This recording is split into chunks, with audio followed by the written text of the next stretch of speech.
గుంటూరులో మాజీ మంత్రి అంబటి రాంబాబు ఆధ్వర్యంలో సమన్వయకర్తల సమావేశం నిర్వహించారు. అనంతరం అంబటి రాంబాబు మాట్లాడుతూ ఆగస్టు నెలాఖరులోపు తన నివాసం నుంచి వినతి పాదయాత్ర చేపట్టనున్నట్లు తెలిపారు. తన ఇంటిపై దాడి చేసిన వారిపై ఇంతవరకు ఎలాంటి చర్యలు తీసుకోలేదని అంబటి రాంబాబు ఆరోపించారు. ఈ నేపథ్యంలో డీజీపీకి వినతి పత్రం అందించేందుకు పాదయాత్ర చేపడుతున్నట్లు తెలిపారు.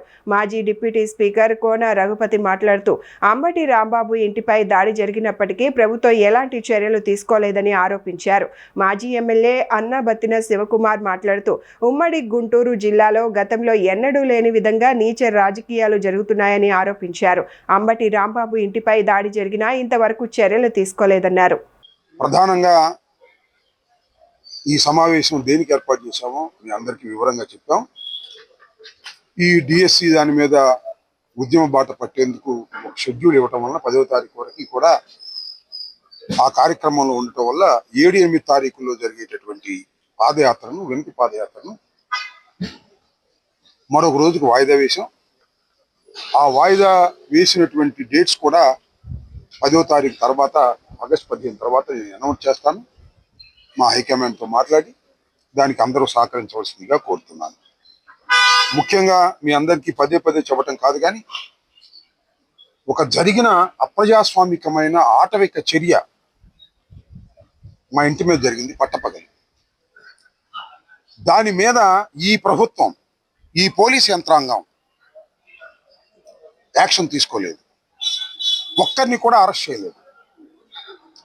చిన్న సంఘటనలకు, మాట్లాడితే సోషల్ మీడియాలో సంఘటనలకు, పోస్టులు పెడితే సంఘటనలకు అరెస్ట్ చేసి నెలల తరబడి కారాగారంలో అట్టిపెట్టే ప్రయత్నం చేస్తున్నటువంటి ఈ కూటమి ప్రభుత్వం పట్టపగలు దారుణంగా జరిగినటువంటి దాడి మీద ఒక్కరిని కూడా అరెస్ట్ చేయకపోతే ఎలా సహించాలి అని అడుగుతా ఉన్నాయి. ప్రజాస్వామ్యంలో వాళ్ళని అరెస్ట్ చేసేంత వరకు, చట్ట ప్రకారంగా యాక్షన్ తీసుకునేంత వరకు వైఎస్ఆర్ కాంగ్రెస్ పార్టీ అండతో అంబటి రాంబాబు ఉద్యమాన్ని కొనసాగిస్తాడని మరొకసారి నేను పునరుద్ఘాటిస్తున్నాను.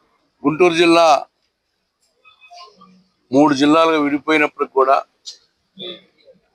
పాత గుంటూరు జిల్లా స్మృతుల్ని నెమరు వేసుకునే విధంగా ఈరోజు అంబటి రాంబాబు గారు ఇక్కడ ఒక విందు కార్యక్రమం ఏర్పాటు చేయటం, ఇక్కడ ఇచ్చినటువంటి వైఎస్ఆర్సీపీ సమన్వయకర్తలు, వైఎస్ఆర్సీపీ అందరం ఒక కుటుంబ సభ్యుల్లాగా 3 జిల్లాల్లో కూడా రేపు రాబోయే రోజుల పార్టీ పటిష్టం గురించి డిస్కస్ చేయడం జరిగింది. ముఖ్యంగా ఈ రోజున మీ అందరి ముందు నేను మాట్లాడటానికి కారణం, ఏదైతే రాంబాబు గారు తలపెట్టినటువంటి చలో డీజీపీ ఆఫీస్ అనేటువంటి యాత్ర, మరి మా పార్టీ పిలుపు. ఎందుకంటే ఈరోజు విద్యార్థుల పవర్ చూసాం. ఒక కేంద్ర మంత్రి రాజీనామా చేయటం అంటే ఓ ప్రధానమంత్రి తల వంచటమే. నరేంద్ర మోడీ గారి తలలో ఉంచినటువంటి పరిస్థితి ఈరోజు విద్యార్థుల ఉద్యమానికి కనపడతా ఉంది. మరి ఈ రోజున ఒక పేపర్ లీక్ అయితేనే ఈరోజు అంత ఉద్యమం జరిగింది. ఈ ఆంధ్రప్రదేశ్లో మెగా డిఎస్సి అనే పేరుతున్న తెలుగుదేశం పార్టీ కార్యకర్తలకి దోచిపెట్టేటువంటి ఒక కార్యక్రమం తీసుకున్నాడు నారా లోకేష్.